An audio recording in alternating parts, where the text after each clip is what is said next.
마가복음 10장 1절에서 9절 말씀 우리 묵상하는 마음으로 한 절씩 교독하시겠습니다.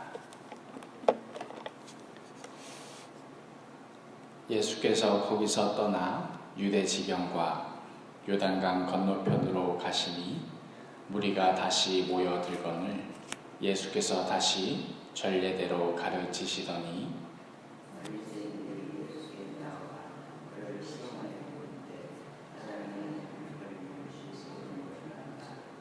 대답하여 이르시되 모세가 어떻게 너희에게 명하였느냐?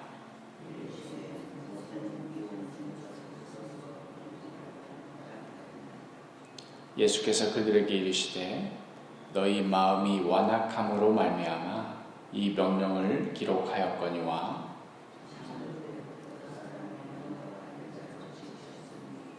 이름으로 사람이 그 부모를 떠나서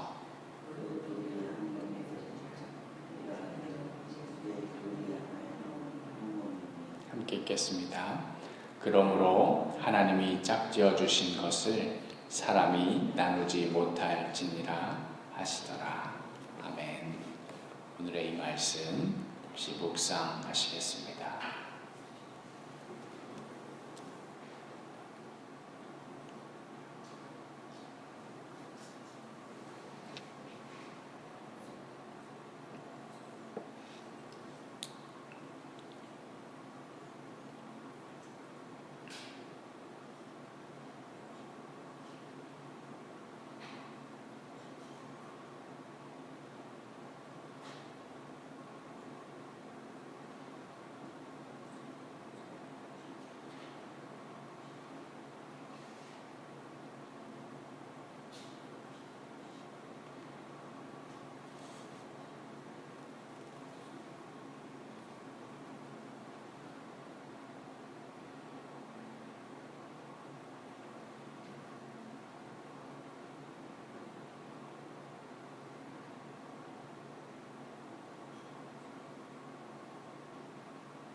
오늘의 말씀은 예수님께서 이제 갈릴리를 떠나셔서 그 후에 유대 지경과 요단강 건너편으로 가셔서 활동하셨던 이야기가 담겨져 있습니다. 다시 예전과 같이 사람들이 모여들었을 때 가르치시는데 그때 바리새인들이 예수님께 나와서 물었습니다.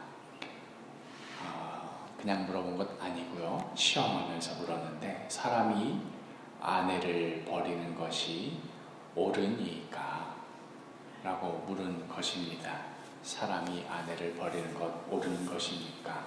사실 이 자체는 이혼하는 것이 옳습니까? 그런 것입니까? 하는 객관적인 질문인 것처럼 보일 수 있지만 당시 정치적인 상황을 보자면 이 헤롯 왕이 아내 헤로디아, 사실 이 헤로디아는 남동생의 아내였지요.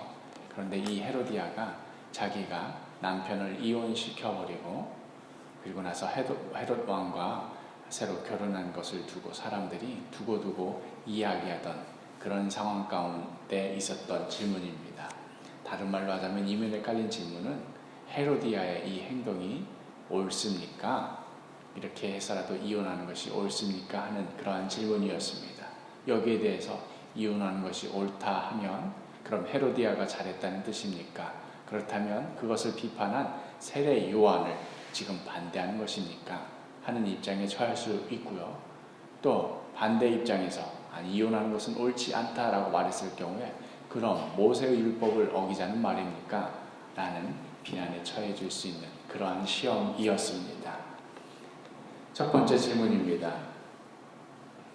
이 이혼에 관한 모세의 율법은 무엇이었습니까? 우리 4절 말씀 이렇게 바리새인들이 질문하실 때 예수님께서 모세가 어떻게 명하였느냐 물었을 때 이 모세의 율법은 무엇이었는지 우리 4절 말씀 묵상하시겠습니다.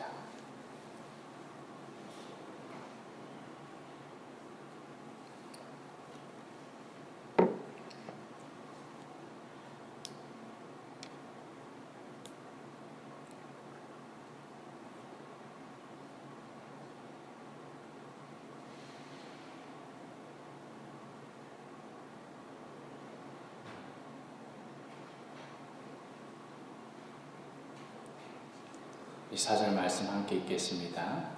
이르되 모세는 이혼 증서를 써주어 버리기를 허락하였나이다 하고 대답합니다. 사실 이 말의 이 근거는 신명기 24장 1절과 2절에 모세율법에 이렇게 기록이 되어 있습니다.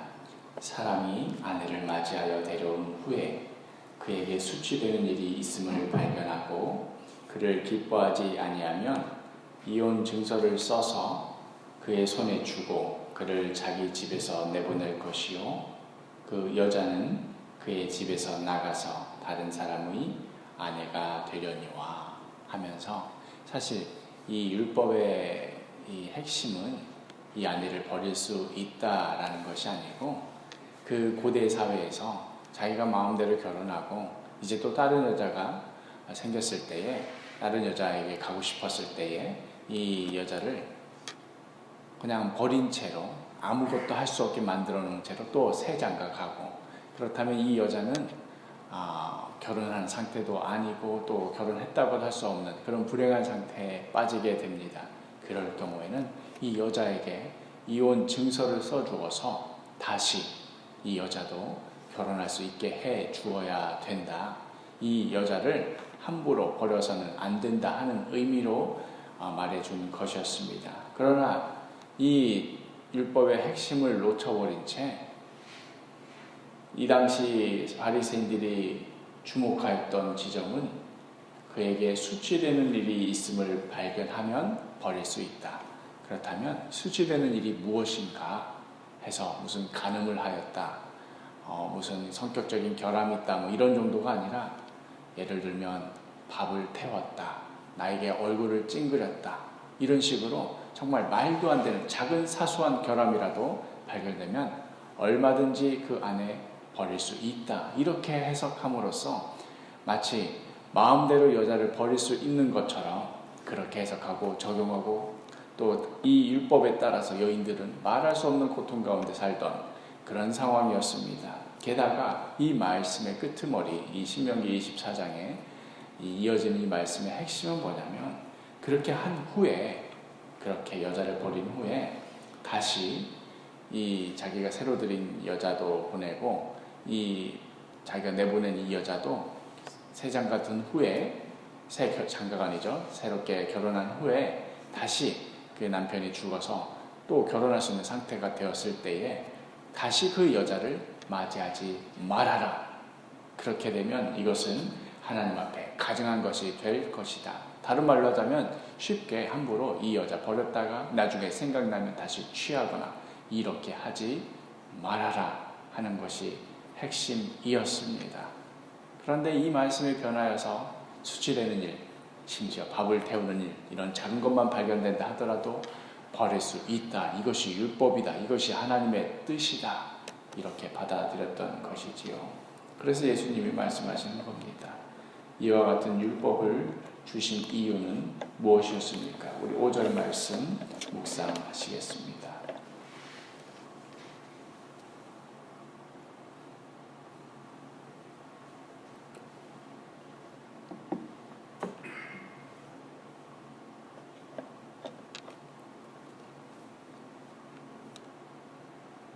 우리 5절 말씀 함께 읽겠습니다.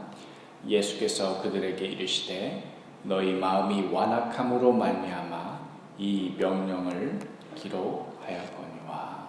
모세가 이렇게 허용한 것, 이것이 옳은 일이라서 허용한 것이 아니고 너희 마음이 완악하여서 그렇게 기록이 되어 있을 뿐더러, 사실 그 내용을 너희들이 완전히 바꾸어서 지금 여자를 함부로 버릴 수 있도록 그렇게 쓰고 있거니와. 그러면서 또 하시는 말씀이, 이어지는 말씀이 있는데요. 모세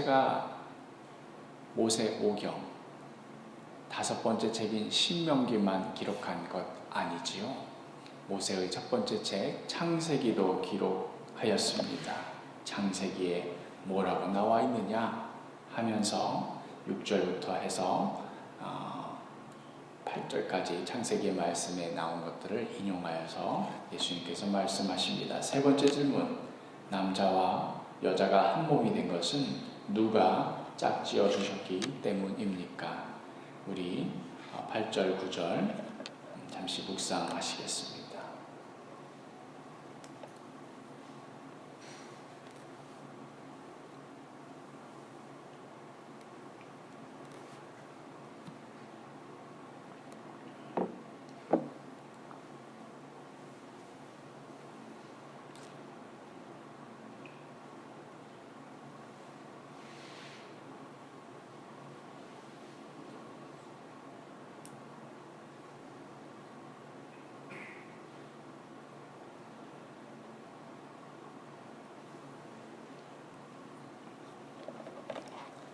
구절 말씀 함께 읽겠습니다. 그러므로 하나님이 짝지어 주신 것을 사람이 나누지 못할지니라 하시더라.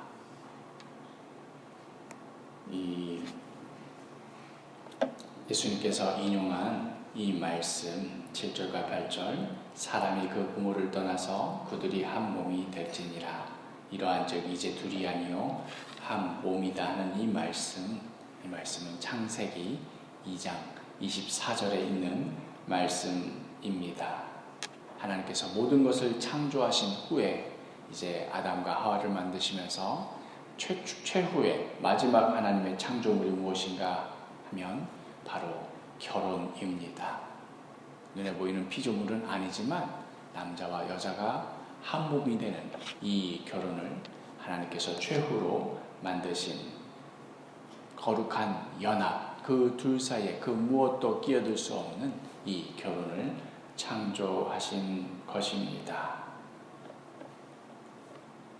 어쩌면 바리새인들은 예상했을는지도 모르겠습니다. 예수는 세례 요한 편 쪽이니 틀림없이 이혼이 옳지 않다라고 할 것이다. 그래서 헤로디아가 한 일이 잘못된 것이라고 틀림없이 세례 요한 편을 들 것이다. 그러면 모세율법을 왜 어긋나게 가르치는 것입니까? 하고 우리가 걸어 넘어뜨리자 해서 그렇게 작전을 짜고 예수님께 물어보았을 것이지만 예수님께서는 그 모세의 율법도 인용하시면서 동시에 처음으로 쓴 이 창세기의 결혼의 시작이 어떻게 되었느냐, 너희들은 왜 그렇게 서로 나누고 찢어내버리고 버리는 데에만 집중하여 있는데 그 시작점이 무엇이냐, 결혼이 얼마나 소중한 것이냐, 이것이 사람 힘으로 그저 그렇게 되는 것이냐, 하나님께서 짝지어 주신 것이다. 하나님의 최후의 창조물이다. 거룩한 연합이다. 이것을 귀히 여겨라 하면서 이혼이 되느냐 안 되느냐가 중점이 아니라 결혼을 얼마나 중요하게 여기느냐, 얼마나 귀하게 여기느냐 하는 것이 중요한 것이다 하면서 이들의 시험을 완전히 깨뜨리시는 겁니다. 마지막 질문, 서로 좋아서 결혼하고 또 싫어지면 이혼하는 것이라고 쉽게 생각하는 이 시대 가운데 믿는 자들은 결혼을 어떻게 여기고 살아야 하겠습니까? 이 오늘의 말씀, 단순히 이혼이 된다 안 된다 이 말씀 의미만 있는 것이 아닙니다. 결혼이 얼마나 소중한 것인가, 예수님께서 그 본래의 의미를 가르치시는 말씀입니다. 그러나 또 오늘날의 시대를 생각하면 참 이혼이 너무나 일상화되어 있지요. 우리 믿는 자들은 이것에 대해서 어떻게 여겨야 될지 우리 잠시 묵상하시겠습니다.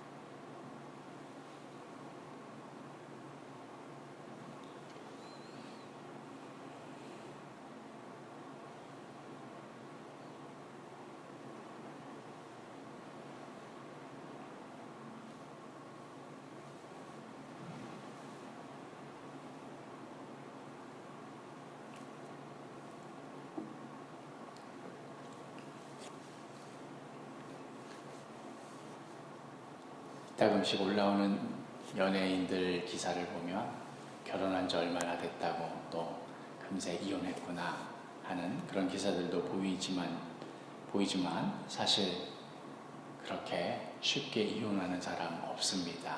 다 나름대로 그 삶의 고통과 또 이유가 있어서 또 이혼하는 것이고, 또 그 사연들을 하나씩 들어보면 정말 이렇게 힘들 거면 이혼하는 게 낫겠구나 하고 또 공감이 되는 그런 부분도 있습니다.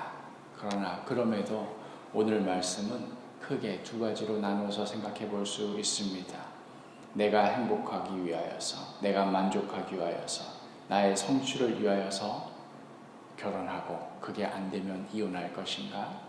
아니면 하나님께서 짝지어 주신 것이므로 이 부부는 그 둘 사이에 그 어떤 것도 끼지 못하는 거룩함의 시작인 것인가? 이것을 택할 것인가? 자기 행복을 택할 것인가? 아니면 하나님의 뜻을 택할 것인가? 이렇게 크게 두 가지로 볼 수 있습니다. 거룩함이 무엇입니까? 거룩함은 구별되었다는 뜻입니다. 이것은 특별히 이 어떤 존재를 위해서 따로 마련해 두었다. 그 존재와 나 사이에 그 어떤 것도 끼어 있지 않다 하는 것입니다. 나와 하나님 사이의 관계를 생각해 볼 때 거룩함이 쓰일 수 있고요. 또 부부 사이를 가리킬 때도 마찬가지일 것입니다. 그 둘 사이에 다른 그 무엇도 낄 수 없습니다. 다른 여자, 다른 남자가 낄 수도 없을 뿐 아니라 여러 삶의 어려운 문제, 경제적인 이유, 성격 차이, 우리가 나이를 쓰는 그 모든 것도 이 두 부부 사이에 낄 수가 없습니다. 그렇기에 이것이 거룩한 관계라고 하는 것이고, 마치 우리가 하나님 사이의 관계가 거룩하다 할 때에 우리가 삶의 어려운 모든 것들이 우리 둘 사이에, 하나님 사이에 끼어 있다 하더라도 그 모든 것을 내려놓고 오직 하나님만 바라보는 것처럼 우리의 결혼 생활도 바로 오직 그 한 사람, 나의 아내, 나의 남편만 바라보는 거룩한 관계가 되어야 할 것입니다. 이런 말씀, 현대시대에 참 씨도 안 먹히는 그런 말씀이지요. 그러나 그러할수록 더욱더 우리 믿는 자들이 다시금 강조하고 또 그 미덕대로 살아가는 것을 보여주어야 할 소중한 모습일 것입니다. 결혼의 소중함, 우리 이것으로 또 세상 가운데 소금과 빛의 역할을 감당할 줄 믿습니다. 오늘 하루 살아가실 때에 나 자신뿐만 아니라 또 나의 자녀들, 나의 주변의 모든 사람들에게 말 한마디라도 조심하면서 결혼이 소중한 것이다. 이것은 하나님께서 최후로 만드신 가장 놀라운 창조물이다. 결혼을 소중히 여기며 우리 믿는 자들만큼이라도 본을 보이며 살자 하며 살아가시는 오늘 하루 되기를 축복합니다. 기도하겠습니다. 사람이 그 부모를 떠나서 그 둘이 한 몸이 될지니라.